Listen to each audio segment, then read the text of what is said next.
Oke, Zak, kita lanjut ya. Jadi pertama, Ya, terkait dengan CV. Apa yang masih kamu bingungin sih soal CV?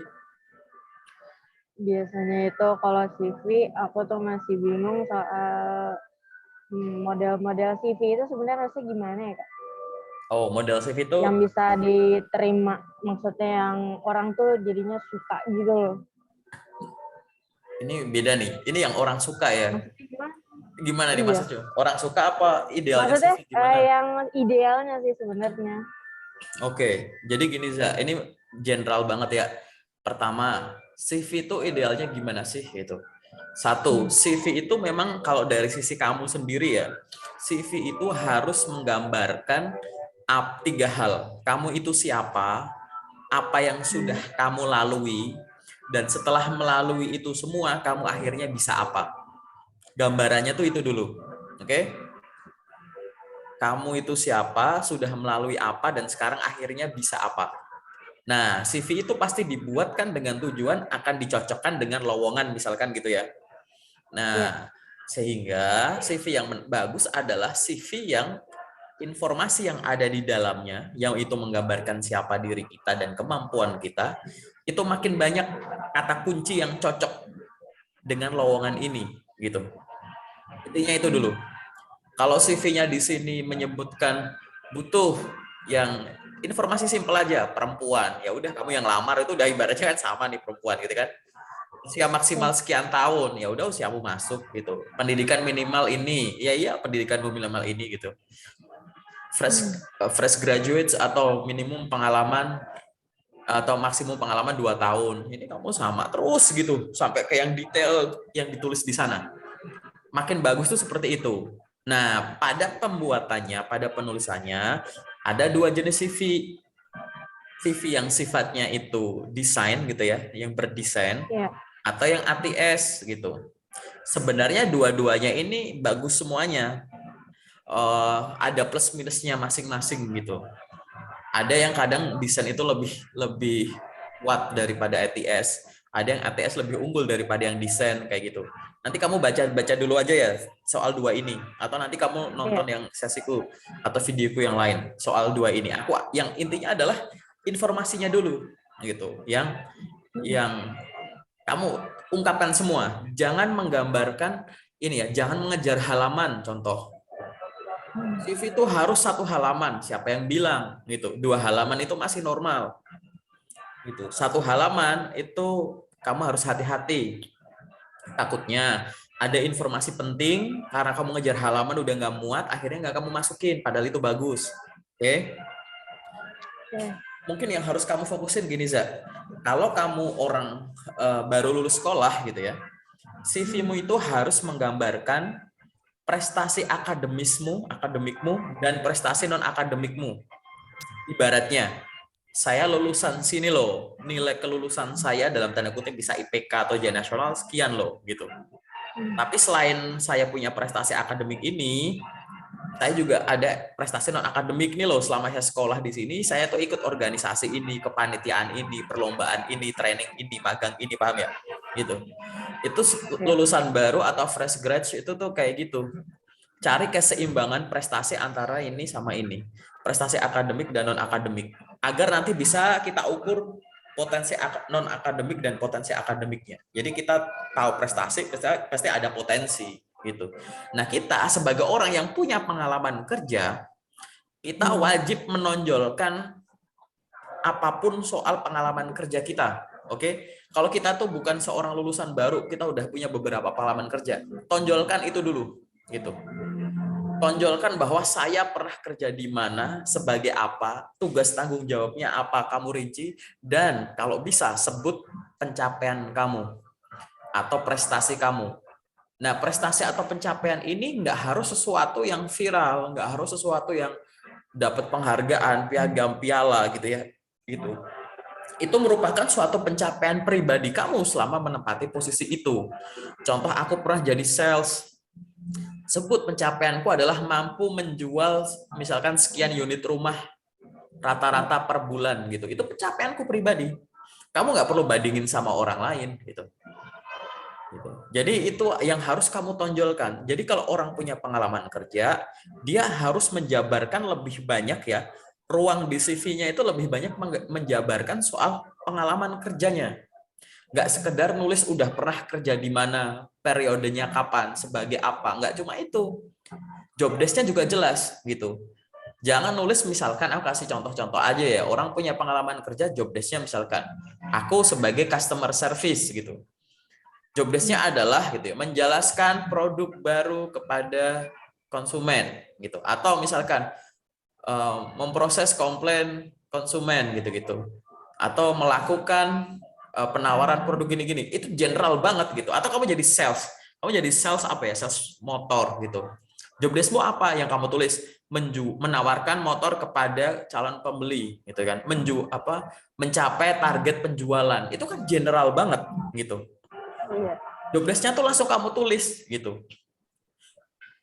Memfollow up calon konsumen per hari dalam kurung misalkan visit harian 7 orang minimum gitu misalkan, atau telepon 20 orang minimum gitu. Terus mencapai target penjualan per bulan sekian ratus juta misalkan gitu. Itu kan real, itu tuh memang tugasmu gitu loh, bukan yang sifatnya general, paham ya? Gitu. Iya. Jadi itu. Jadi kalau untuk orang yang sudah punya pengalaman kerja, tonjolkan pengalaman kerjamu dan training-training pendukungnya, Za, gitu.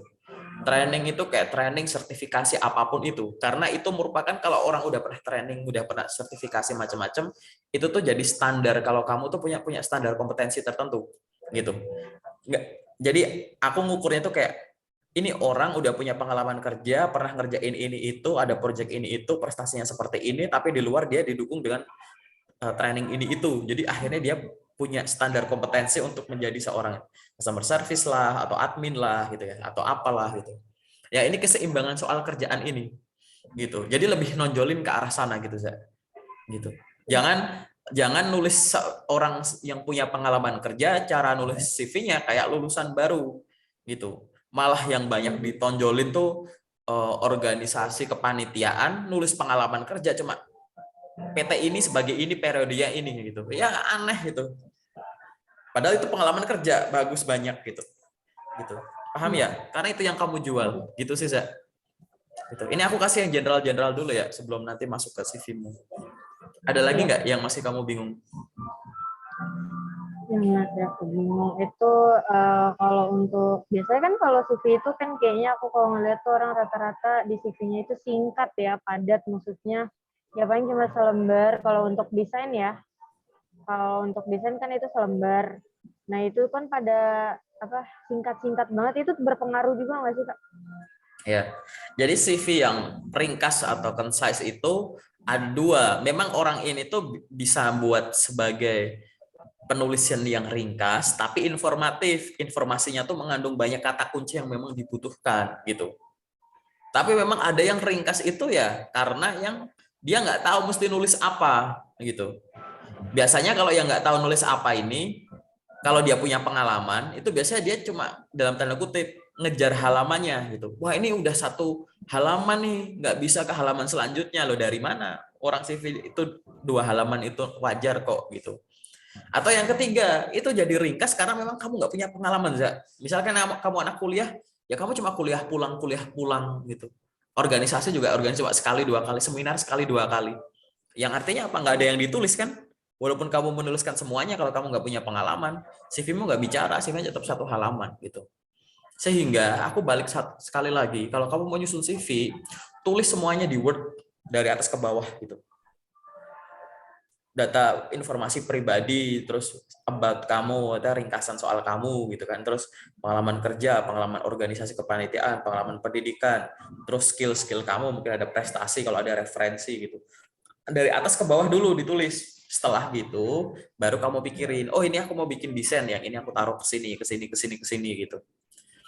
Gitu. Kalau memang kamu sejak awal udah bisa langsung taruh-taruh di tempatnya sih nggak masalah.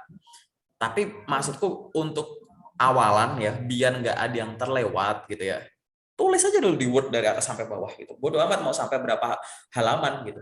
Baru nanti oh ininya dikurangin, ini aku naikin gitu gitu. Gitu biar nggak ada yang kelewat. Gitu ya. Iya. ringkas itu bagus gitu. Maksudnya bagus tuh gini ya. Aku asumsinya kita adalah ini orang tahu cara nulis CV ya. Terus akhirnya jadi ringkas. Itu bagus nggak? Bagus. Karena nggak ada kata-kata yang sifatnya dalam tanda kutip itu cuma general gitu loh. Daripada kamu ngeklaim saya orangnya jago jualan gitu kan. Mending kamu langsung ngomong berpengalaman selama 5 tahun di bidang sales untuk menjual produk ini gitu. Jadi sifat-sifat yang banyak kata kuncinya itulah yang dicari gitu, bukan yang sifatnya general gitu. Jadi ada beberapa cara penulisan itu yang nggak disaranin buat ditulis. Pertama yang general kayak gitu. Yang kedua ngeklaim kemampuan pribadi secara berlebihan. Misalkan muncul kata-kata kamu ngeklaim sesuatu di dirimu tapi itu lebay. Jadi kayak saya ahli di bidang ini gitu. Padahal juga nggak ada sertifikasi. Jadi kamu ngeklaim dirimu ahli gitu kan. Gitu. Saya mampu melakukan ini dengan cara yang tidak tertandingi, kan ada kata-kata gitu. Mampu mengerjakan tugas dengan sempurna gitu. Kata-kata perfect ini loh yang nggak ada buktinya gitu. Nah, daripada kamu nyebut kata-kata yang sempurna kayak gitu, yang over gitu ya, gitu, mending buktikan saja dengan kata-kata yang bisa dikonversi ke angka gitu. Daripada tadi contoh penjualan aja paling gampang. Itu, ahli dalam berjualan. Daripada kamu ngeklaim kayak gitu kan, mending langsung tulis aja. Mampu menjual rata-rata sekian unit mobil per bulan senilai sekian miliar gitu. Oh, itu kan udah bunyi banget tuh angkanya kan, nggak bisa dibantah gitu. Dari mulutku malahan kata-kata oh ini orang jago jualan gitu. Nggak harus kamu klaim di CV. Gitu sih, Za. Logikanya masuk ya, yang aku maksud ya. Gitu. Apalagi yang masih kamu bingung soal penulisan CV-mu? Udah, itu Cukup. aja sih Kak. Oke. Cukup. Cukup ya, yang general udah cukup. Terus terkait kayak ngelamar-ngelamar kerja, bla bla bla, nggak ada? Nggak. Berarti aku boleh langsung ke yang detail aja ya, Zaya? Oke. Oke, sekarang aku masuk ke yang detail, berarti ini yang nggak bakalan aku record ya. Kita lanjut.